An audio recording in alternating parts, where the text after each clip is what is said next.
Gini aja Kang, kalau mau beres, saya butuh 2,5 miliar. Tapi kan itu bukan anak saya. Buktinya udah jelas kan. Kita juga udah buat perjanjian sebelumnya. Udah ada hitam di atas putih, semuanya sudah dibereskan dari dulu. Ya udah, kalau gitu kita tes DNA aja, biar semuanya jelas. Urusan ini kan udah jelas. Tes DNA itu buat apa lagi? Bapaknya juga udah ngaku bukti ada, semuanya terang. Kamu cuma mau bikin ribut. Kalau bener bukan anak Akang, terus kenapa takut tes DNA? Ini bukan soal takut atau nggak takut. Situasinya lagi panas di semua mata lagi lihat ke saya. Jadi kita tenangin dulu biar semuanya reda. Nanti kalau waktunya tepat kita ketemu dan selesaikan baik-baik.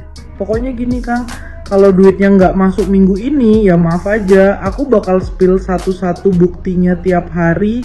Ini udah pemerasan namanya. Kamu main ancam, main tekan, ini nggak bener. Ih, masa bodoh lah. Dari kasusnya RK nih ya, seorang pejabat yang selingkuh. Kenapa kalian pada kaget? Laki-laki zaman sekarang ini ya, yang kismin aja, yang melarat aja, banyak yang bertingkah. Apalagi yang berduit. Udah nggak ada ya jaminan laki-laki tuh yang kayak gini bakalan nggak selingkuh, laki yang kayak gini bakalan nggak selingkuh. Nggak ada jaminan. Semua tergantung nasib aja sekarang, nasib. Makanya perempuan zaman sekarang nih, mau kayak manapun effort kita, mau kayak manapun usaha kita supaya laki kita nggak selingkuh, nggak menjamin, nggak bisa. Jadi yang kita kontrol bukan laki-lakinya, tapi diri kita. Kita kontrol, kita kendalikan, tingkatkan value, harus bisa mandiri, jangan bergantung penuh sama laki-laki. Jadi kalau suatu saat kita ditinggali, nggak nyesek kali. Makanya bolak-balik ku bilang sama kalian wahai para perempuan, jangan terlalu bergantung penuh sama yang namanya laki-laki. Ya syukur-syukur dapat laki yang bagus, yang nggak bertingkah, yang nggak berulah, nah syukur. Tapi kalau misalnya kalian dapat laki-laki titisan dakjal, tukang selingkuh, tukang main perempuan, ditinggalkan, kalian nggak punya persiapan, apa nggak merana? Merana lah, selama ini kalian terlalu bergantung sama dia, dia pun merasa kalian nggak bisa hidup tanpa dia, makanya dia suka-suka hatinya. Ingat ya, mulai dari sekarang jadilah perempuan yang bervalue, perempuan yang bisa mandiri. Walaupun punya laki, nggak masalah kita mandiri. Mandiri bukan berarti kita menghidupi diri sendiri, enggak. Karena kalau kita perempuan ini ada harganya, bervalue, bisa mandiri, bisa cari duit sendiri. Suatu saat kita ditinggalkan laki-laki, kita nggak bakalan jadi sampah. Paham? Paham nggak? Surat terbuka untuk Pak Ridwan Kamil, merujuk ke permasalahan yang sedang Bapak alami. Alangkah baiknya tolong diselesaikan sesegera mungkin. Mulai sekarang, lakukan upaya-upaya yang sekiranya bisa membuahkan hasil agar semuanya jelas. Dan kita sebagai netizen bisa menilai siapa yang salah dan siapa yang benar. Kalau hanya sebatas klarifikasi aja, menurut saya itu nggak cukup, Pak. Karena yang kita butuhkan adalah pembuktian. Dan salah satu caranya ya tes DNA. Dengan dilakukannya tes DNA, saya jamin 1000% ketika hasilnya keluar, masalahnya akan selesai. Beda ceritanya lagi kalau hasilnya menyatakan bahwa anak tersebut adalah anak Bapak. Mungkin itu bakal jadi panjang, Pak, episodenya. Pada intinya, dalam hal ini saya berharap semoga cepat selesai agar masyarakat bisa kembali fokus terhadap isu krusial yang sedang diperjuangkan oleh teman-teman mahasiswa dan rakyat sipil belakangan ini. Karena jujur Pak, dengan hadirnya masalah Bapak, ini berhasil mengalihkan mata masyarakat. Ditolong kerjasamanya Pak, lagi pula ini kan menyangkut nama baik Bapak, ya. Marwah Bapak ini lagi dipertaruhkan dalam masalah ini. Kalau berlarut-larut itu nggak baik Pak. Yang ada akan ngebentuk persepsi publik semakin liar terhadap Bapak dan akhirnya Bapak juga yang rugi. Lagi viral banget perempuan ini, CRK, Ridwan Kamil sama perempuan ini, nggak tahu siapa namanya. Dia bilang dia mempunyai anak bersama RK. Pernikahannya itu, kata perempuan ini, di bawah tangan. Mbak, ini pesan dari saya ya. Kamu boleh mencintai, tidak boleh mencintai milik orang lain. Kalau RK ini sudah punya istri, kamu jangan cintai lagi, ya kan? Lalu kedua, kamu bilang kamu memperjuangkan anak kamu.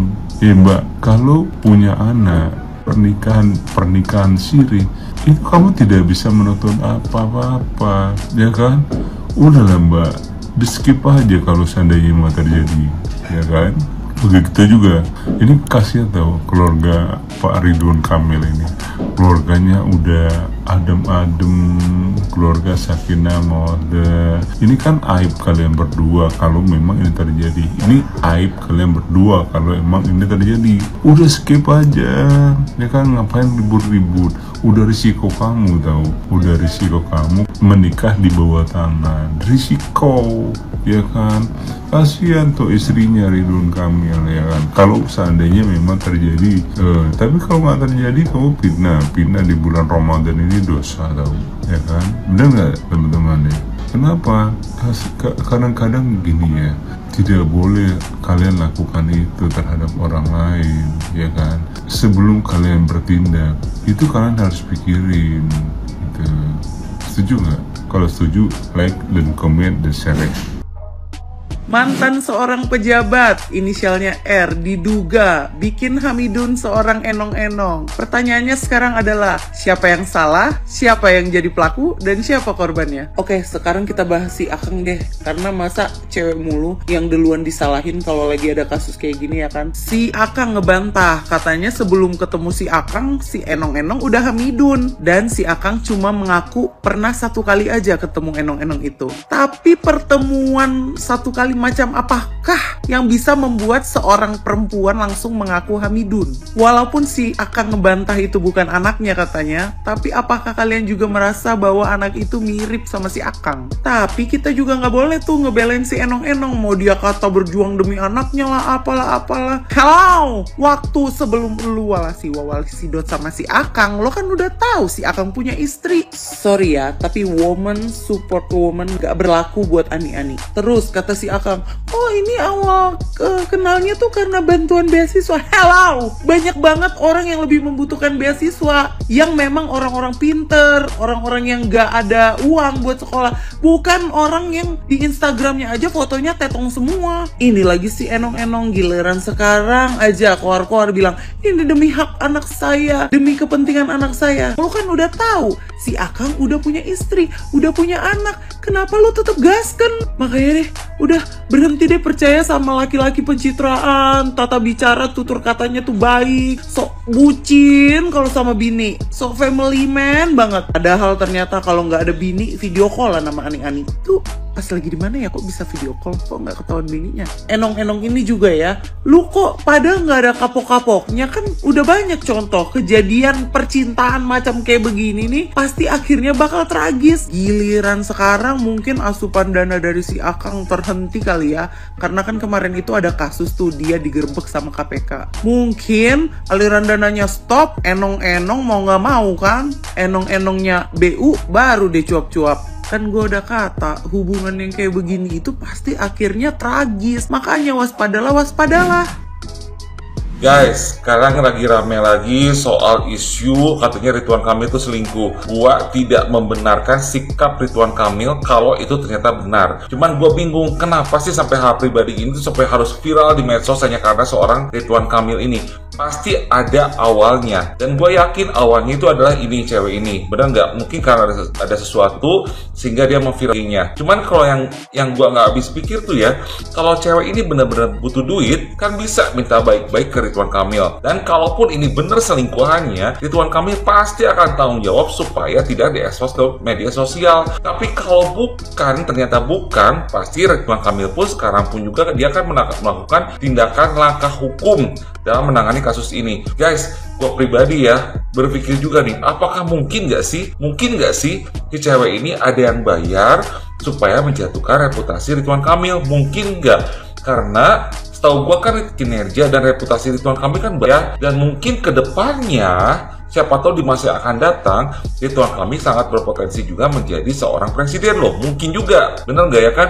Apakah mungkin gitu cewek ini sampai dibayar kayak gitu untuk menjatuhkan reputasi Ridwan Kamil? Mungkin nggak sih? Cuman kalau buat gue pribadi ya, kita sebagai netizen udahlah, nggak usah ngomongin lagi soal isu perselingkuhan antara Ridwan Kamil dengan cewek inilah. Nggak usah. Lebih baik kita dukung Ridwan Kamil ini dalam kinerjanya, dalam reputasinya. Karena jangan sampai hal ini tuh mengganggu keharmonisan keluarganya dan mengganggu konsentrasi kinerjanya itu dalam membantu kepemerintahan. Kalau sampai keharmonisan keluarganya terganggu, lalu juga akhirnya pecah konsentrasinya dalam membantu pemerintah, akhirnya kan rakyat juga kan, kita juga kan yang rugi, benar nggak?